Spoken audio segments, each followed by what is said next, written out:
Bless me, Father, for I have succumbed to the gravity of my own excellence. It has been exactly 14 days since my last confession, my penance from our previous encounter.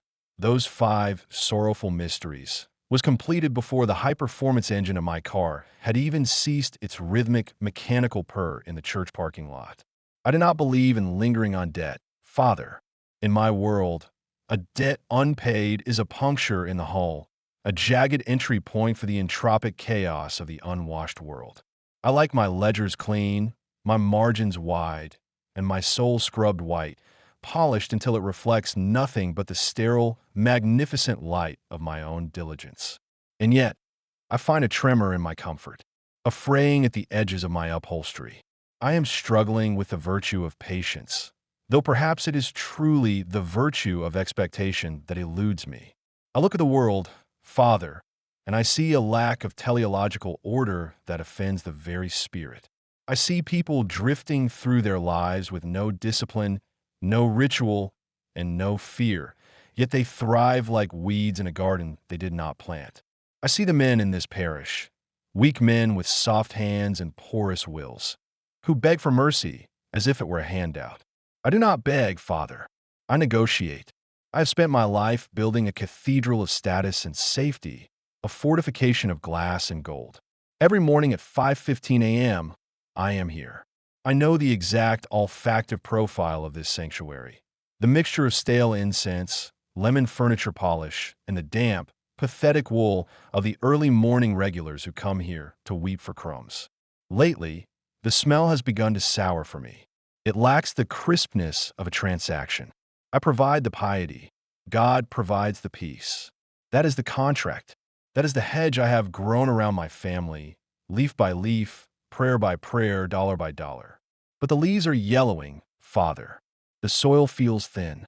I feel the eyes of the statues following me, not with grace, but with an auditor's cold scrutiny. My son, Leo, he has become sluggish, almost insolent in his exhaustion. He is 16, a boy who should be vibrating with the raw, kinetic potential of his bloodline, yet he claims he is tired. He says the air in our home, our beautiful, gated, sanitized sanctuary, feels heavy, as if the oxygen itself has become a luxury he no longer possesses the merit to consume. I raised my voice at him this morning. It was not anger. Anger is a vulgarity for those who have lost the reins of their own kingdom. It was a flash of righteous, agonizing concern. I told him that I am the one doing the heavy lifting with the Almighty so that he might breathe easily. I am the one kneeling in the cold while the world sleeps in its own filth. I told him not to make me a liar by failing to perform. Am I wrong to expect a return on my spiritual investment? I'm a man of precision. I count the beads on my rosary with the same predatory, mathematical focus I use to count the zeros on a wire transfer. I expect the arithmetic of heaven to be as reliable as the arithmetic of a balance sheet. But the numbers, Father, they are beginning to blur. The geometry of my life is warping. I feel the walls of this confessional closing in, not like a hug, but like a vice. The accidents continue to hammer at my door, testing the tensile strength of my triple pane glass. You heard about Sarah. Everyone in the parish heard. My eldest, the golden girl. To lose a child to a heart defect during a track meet is a statistical impossibility. I checked the data. I checked her physicals. I remember the smell of her track spikes, the burnt rubber and the bitter, metallic salt of her sweat. I gave her the best supplements money could buy. Professional grade. Imported. They were designed to ensure a body performs at peak capacity, pushing past the pathetic, soft limits of human biology. I mixed them into her morning smoothies myself, a daily, chemical Eucharist of strength. I can still taste that copper, medicinal tang underneath the strawberry. I did everything a father is supposed to do to safeguard his legacy.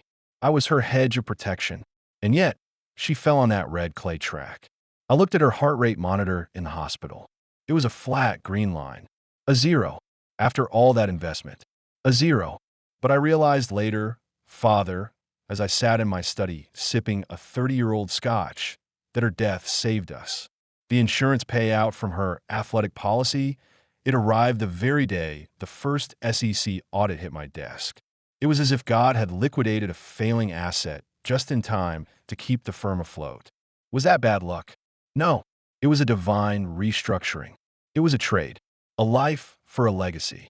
I am a man who understands that some things must be burnt to ash so the phoenix can rise. And then Claire. My beautiful, sensible Claire. A multi-car pileup on a clear, dry Tuesday. They said the brakes failed. Imagine the gross incompetence of the manufacturer. I'm a man of maintenance. I do not miss details. I do not forget oil changes or structural integrity. I check the locks 3 times. I test the smoke detectors on the first of every month with a liturgical devotion. How does a man like me suffer such random, sloppy failures? Unless, of course, the failure was the point. Unless the brakes were merely an instrument of a higher necessity. I had seen her looking at the travel brochures, father, looking at apartments in cities I didn't authorize. She was planning a schism. She was going to take the boys and leave me with nothing but the echoes of my own prayers in a 40-room tomb. And in my church, there is no room for heresy. I loved her enough to ensure she stayed mine forever. I have moved my tithe to 20%. I want the Lord to know that Calvin Moore is a partner he can rely on. I am not asking for a miracle. I am asking for the contract to be honored. I provide the faith. He provides the protection. That is the math.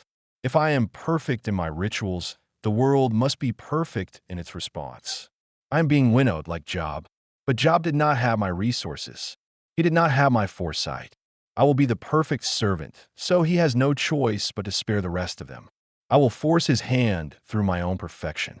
I will be so holy, so impeccably devout, that tragedy will not be able to find my address. Stop talking, Greg. Just stop. Your voice has a tremor in it that suggests you think you have the luxury of conscience. I don't pay you for concerns. I pay you for compliance.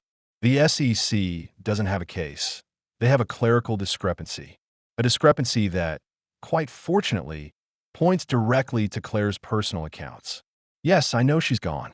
Do not speak to me about tragedy with that feigned middle manager empathy. I live in the tragedy every time I walk past her vanity and smell her perfume. That soft, suffocating peony scent that lingers like a ghost in the silk of her dresses. It's an abrasive smell now. It smells like betrayal. It smells like a leak. You think it's a coincidence, don't you? You think the brakes and the audit and the insurance and the sudden disappearance of the internal ledgers are all connected in some grand, dark tapestry of my making. You're smarter than you look, Greg, but you're not as brave as I am. Claire didn't just find the ledger. She was the one who called the auditors.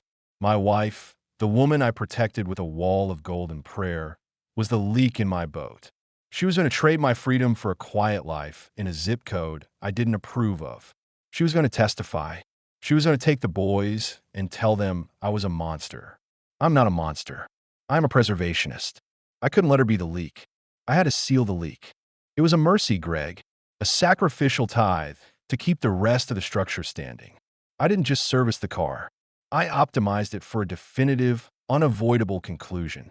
If the auditors want to find the missing $4 million, they can look through the charred wreckage of the SUV. They won't find a thing because I have already moved the physical evidence to the furnace. I am the spine of this firm. If I go down, the pensions of 400 people who depend on my brilliance, go with me. I am the provider. I am the one who keeps the lights on and the wolves at the door. I am the savior of this company, just as I am the savior of this home. Do not look at me like that. I am a man of God. I go to Mass every single morning. Do you know the discipline that takes? To wake up in a house that smells like empty bedrooms and still put on a bespoke suit? To still kneel until my knees ache? I am being tested by a power much higher than the federal government. This audit is just another trial. A bit of bad luck sent to see if I'll blink. I won't blink. I've already secured the next phase. The life insurance on Claire was double indemnity for accidental death. The firm is solvent now. The hedge is repaired. The garden is pruned of its rot. But the air in the office feels thin today, Greg. It's as if the world is running out of room for us both. My comfort is waning, but my resolve is adamantine. Sarah, April 12th, Claire, June 19th. The numbers do not lie.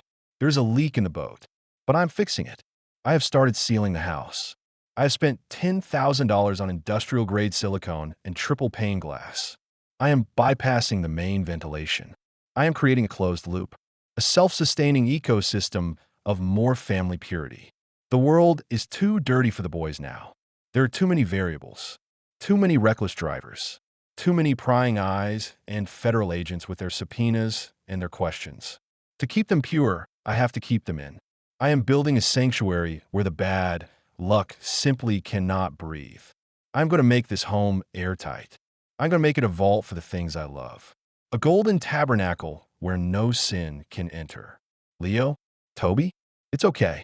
Daddy's here. I've finished the reinforcements. No one can get in now. Not the SEC, not the police, not the bad luck that took your mother and your sister. Do you smell that? No, you don't. That is the triumph. That is the smell of a perfectly managed environment. I've sealed every crack, every vent, every porous inch of this basement is now a fortress. I use the sealant from the warehouse, the stuff we use for the chemical vats. It is airtight. It is a sanctuary. I can feel the heat rising. It feels like a womb. Safe. Dark. Ours. We're going to stay here and pray until the storm passes. I brought the Douay reams. I brought the beeswax candles. We're going to be the most faithful family in the history of this state. We will prove to him that we are worthy of being saved. It's a bit warm in here, isn't it? My head feels light. It is a holy light. That is the Spirit. That is the weight of the glory. Toby, why are you sleeping? Wake up, son. We haven't finished the rosary. We are on the glorious mysteries. Leo, stop leaning against the wall. Stand up straight. God rewards the upright. You know, I told the priest I was Job, but I lied. I'm not Job. Job was a victim of a wager between God and the devil. I don't believe in wagers. I believe in investments. I believe in results. The supplements I gave Sarah, they weren't just vitamins. They were an investment in her speed. I needed her to be the best. I needed the more name at the top of the podium. I could smell the copper in those pills every time I crushed them into her drink. If she had lived, she would have been an Olympian. Her heart couldn't handle the purity of the dose, but that was an acceptable risk. It wasn't my fault. That was a flaw in the vessel. I gave her the best, and she broke. She let me down, so I let her go. I returned her to the creator like a defective product. And Claire, the brakes on the SUV? You were right, Greg. I know you're not here, but your ghost is so loud in my head. She found the ledger. She was going to take you boys and destroy the hedge I built around this family. She was going to hand me over like a common criminal. After everything I sacrificed, I couldn't let her be the leak. I had to seal the leak. It was a mercy, a sacrificial tithe to keep the rest of the structure standing. A man must be willing to cut off a limb to save the body. I saved us from the scandal. I saved us from the shame. I did it because I love this life. I love the order of it. But my lungs, Leo, my lungs feel like they're being lined with lead. The air is becoming architectural, structured, heavy. It's out of sync. My words are colliding. Why won't the match light? I wanted to light the incense. I've struck it 6 times. The flame, it just flickers and dies. The oxygen, it feels expensive. Like I have to pay for every breath with a coin I no longer possess. My blood is singing a frantic, discordant, abrasive song. Well, I've paid. I've tied it all. I gave him Sarah. I gave him Claire. I gave him my integrity. I gave him every penny and every prayer. But here is the final secret, boys. The one I didn't even tell the father in the box. I didn't just bring the generator inside to protect it from the rust of the storm. I brought it in because I realized I couldn't trust you either. I saw the way you looked at the door, Leo. I saw the way you missed your mother. You were going to be the next leak. You were going to grow up and walk out of my hedge and tell the world about the silicone and the ledgers and the smoothies and the way Daddy helped Sarah run faster. And I can't have that. I cannot have my perfection tarnished by your departure. I cannot have my legacy muddied by your lack of faith. Do you feel it now? The weight of the world being squeezed out of this room. It's seductive, isn't it? To finally be finished with the effort of existing. I am so successful. Look at this silence. It's an abrasive silence. No one can find us. No one can hurt us. I finally controlled the luck. I sealed the room. I sealed it so well. I forgot. No, I didn't forget. I brought the exhaust in because this is the only way to keep you. This is the only way to ensure you never leave the sanctuary. I didn't want the machine to rust, but more than that, I wanted to protect the purity of this moment. I wanted to keep it all in the family. Forever. Do you see now? I didn't fail. I succeeded. I have saved you from the world, and I have saved the world from your betrayal. We are ascending together. We are the perfect sacrifice. My lungs feel like they're being filled with warm, golden, suffocating honey. The world is out of sync. The colors are wrong. The light is turning purple. But the math is right. The ledger is finally beautifully balanced. I am the extraordinary minister of my own, and I have finally made us perfect. I have finally... Wait, Toby? Why is your hand so cold? Leo? The matches, they won't light. I just wanted a hedge of protection. The light is gone. This has been a hedge of protection, written by Tony Angelo.